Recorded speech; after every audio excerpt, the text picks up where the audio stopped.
Halo semuanya. Ya, terima kasih untuk waktu yang diperluangkan kalian untuk menonton video pada saat ini. Pasti kawan-kawan pernah sekali-sekali mendengar tentang literasi media, tetapi masih belum paham apa yang dimaksud dengan literasi media itu.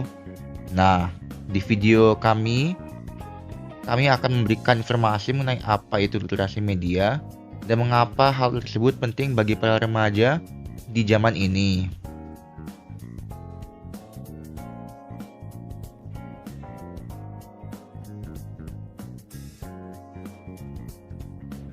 Baik, sebelum kita mendalami lagi topik ini, alangkah baiknya untuk kita memperkenalkan diri. Mulai dengan saya, nama saya Giovanni Asmuruf, bisa dipanggil Gio dengan NIM 2322140049. Lalu ada rekan saya, Nama saya Novita Sri Rahmadani dengan NIM 232214062.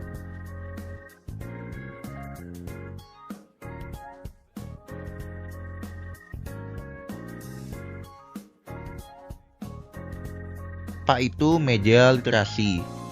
Nah, media literasi ini mencangkup 3 poin utama. Yang pertama adalah kemampuan untuk mengakses, menganalisis, mengevaluasi, dan menciptakan media. Poin kedua, memahami kekuatan dan pengaruh dari media. Untuk poin ketiga, menjadi produser dan konsumen media yang bertanggung jawab dan juga yang beretika. Nah, untuk media literasi ini bukan hanya tentang membaca dan memahami informasi, tetapi juga tentang kemampuan untuk berpikir kritis tentang apa yang Anda baca, lihat, dan dengar. Nah, untuk orang yang melek media memiliki keterampilan-keterampilan berikut. Yang pertama, mereka memiliki kemampuan untuk mengakses informasi, yang berarti mereka tahu cara menemukan informasi dari berbagai sumber, termasuk media tradisional seperti surat kabar, televisi, dan radio, serta media online seperti situs web, blog, dan media sosial. Untuk keterampilan kedua, mereka memiliki kemampuan untuk menganalisis informasi. Jadi mereka dapat membedakan antara fakta dan opini. Dan mereka dapat mengidentifikasi bias dan agenda tersembunyi dalam pesan media. Untuk keterampilan ketiga, mereka memiliki kemampuan untuk mengevaluasi informasi. Berarti mereka dapat menilai kredibilitas sumber informasi dan mereka dapat menentukan apakah informasi tersebut akurat, relevan, dan bermanfaat. Lalu yang keterampilan keempat, kemampuan untuk mengkomunikasikan informasi. Jadi mereka dapat menyampaikan informasi secara efektif kepada orang lain, baik secara lisan maupun secara tulis.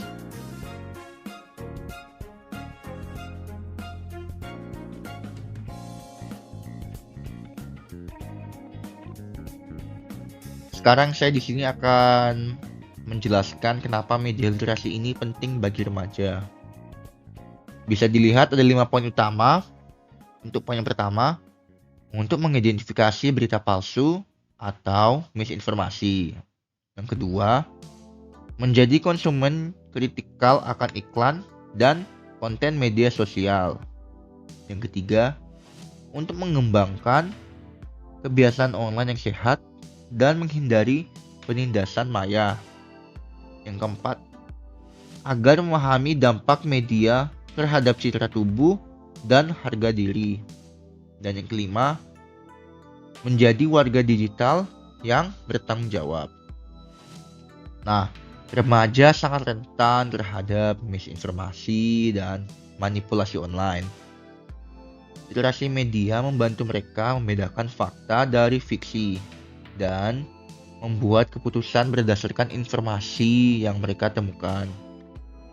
Hal ini memungkinkan mereka untuk mengatasi tekanan sosial dari gambaran yang tidak realistis yang sering sekali ditampilkan di media sosial.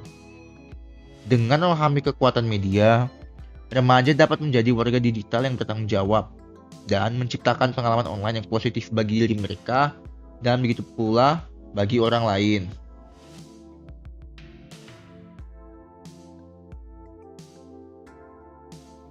Cara mengembangkan keterampilan antara lain, yang pertama, menanyakan semua hal siapa yang menciptakan konten ini dan mengapa. Yang kedua, selalu melakukan cek fakta sebelum membagikan konten. Yang ketiga, sadar akan bias dalam berita dan sosial media. Yang keempat, diversifikasikan sumber berita Anda. Yang kelima, bersikap kritis terhadap teknik periklanan. Yang keenam, kembangkan kebiasaan sehat saat online dan istirahat dari sosial. Dan yang terakhir adalah pelajari tentang keamanan dan privasi online.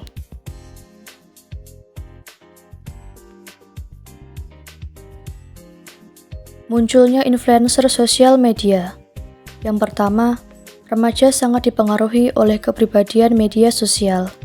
Yang kedua, penting untuk memahami sifat persona online yang dikurasi. Yang ketiga, evaluasi secara kritis produk dan layanan yang dipromosikan oleh influencer. Yang keempat, kenali potensi taktik pemasaran yang menipu.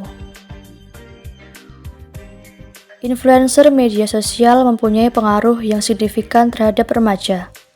Persona online yang dibuat dengan cermat ini seringkali menghadirkan gambaran kehidupan sempurna yang dapat menyesatkan. Dorongan remaja untuk bersikap kritis terhadap konten yang dibuat oleh influencer. Minta mereka untuk mempertimbangkan potensi bias dan kesepakatan sponsorship di balik postingan influencer. Dengan memahami strategi pemasaran yang digunakan oleh influencer, remaja dapat membuat keputusan yang lebih tepat mengenai produk dan layanan yang mereka promosikan secara online.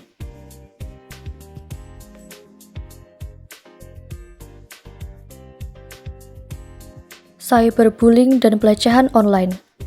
Remaja rentan terhadap cyberbullying dan pelecehan online. Memahami dampak negatif online sangatlah penting. Mengembangkan strategi untuk menghadapi penindasan maya dan pelecehan online. Ketahui cara melaporkan perilaku online yang tidak pantas.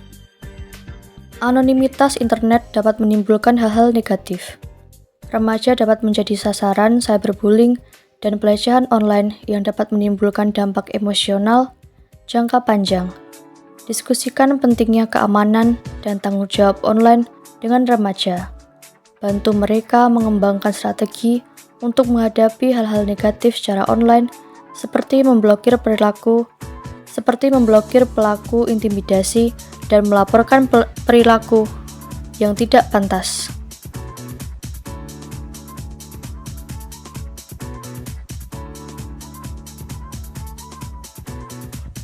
Kekuatan konten buatan pengguna. Remaja adalah pembuat konten online yang aktif. Memahami implikasi berbagi informasi secara online sangatlah penting. Berpikirlah sebelum Anda memposting. Pertimbangkan kelanggengan konten online dan waspadai jejak digital. Remaja saat ini bukan hanya konsumen media, mereka juga merupakan pencipta aktif. Platform seperti media sosial memungkinkan mereka berbagi informasi, foto, dan video secara instan. Namun, penting bagi remaja untuk memahami bahwa sekali sesuatu diposting secara online, maka akan sulit untuk menghapusnya. Dorong mereka untuk berpikir 2 kali sebelum membagikan sesuatu secara online dan mempertimbangkan kemungkinan konsekuensinya.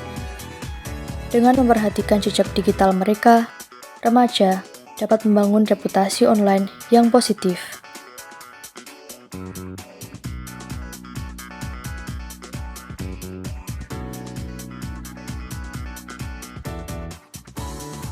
Mencari keseimbangan atas media literasi dan kesehatan mental. Penggunaan media sosial yang berlebihan dapat berdampak negatif terhadap kesehatan mental. Tetapkan batasan dan batasan waktu pemakaian perangkat yang sehat. Terlibat dalam aktivitas dan hobi dunia nyata.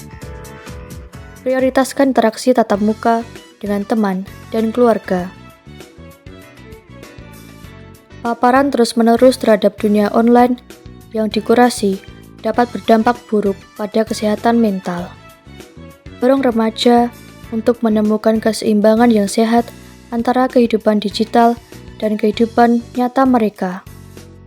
Tetapkan batasan waktu pemakaian perangkat dan dorong mereka untuk melakukan aktivitas yang tidak melibatkan perangkat elektronik. Prioritaskan interaksi tatap muka dengan teman dan keluarga. Membina hubungan offline yang kuat dapat membantu remaja membangun ketahanan dan mengelola tekanan yang terkait dengan media sosial.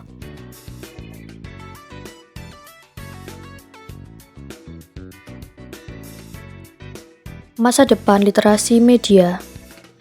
Dunia digital terus berubah, begitu pula cara kita mengonsumsi dan berinteraksi dengan media. Dengan memupuk keterampilan berpikir kritis, remaja dapat belajar beradaptasi dan menavigasi landscape media yang terus berkembang. Membekali remaja dengan literasi media akan memberdayakan mereka untuk menjadi peserta yang berpengetahuan, bertanggung jawab, dan beretika di dunia digital, baik saat ini maupun di masa depan.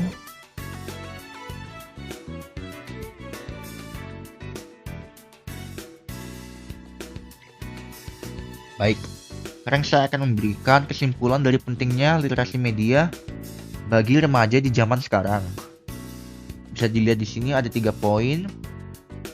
Literasi media adalah keterampilan penting bagi remaja di masa digital ini. Hal ini memberdayakan remaja untuk menjadi peserta online yang terinformasi, bertanggung jawab, dan beretika di lanskap media. Dengan mengembangkan literasi media, remaja dapat menavigasi dunia online dengan percaya diri dan membuat keputusan yang tepat. Dunia digital ini terus berkembang, dan literasi media merupakan keterampilan penting bagi remaja untuk berkembang di lingkungan ini. Dengan membekali mereka dengan alat untuk menganalisis informasi secara kritis, memahami bias media, dan membuat pilihan yang bertanggung jawab secara online, kita dapat memberdayakan mereka untuk menjadi warga era digital yang terinformasi dan terlibat.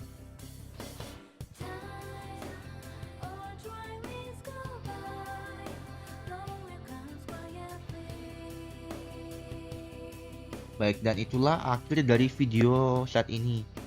Kami sangat menghargai kesempatan ini untuk berbicara di depan teman-teman, dan kami harap presentasi ini bermanfaat bagi kalian.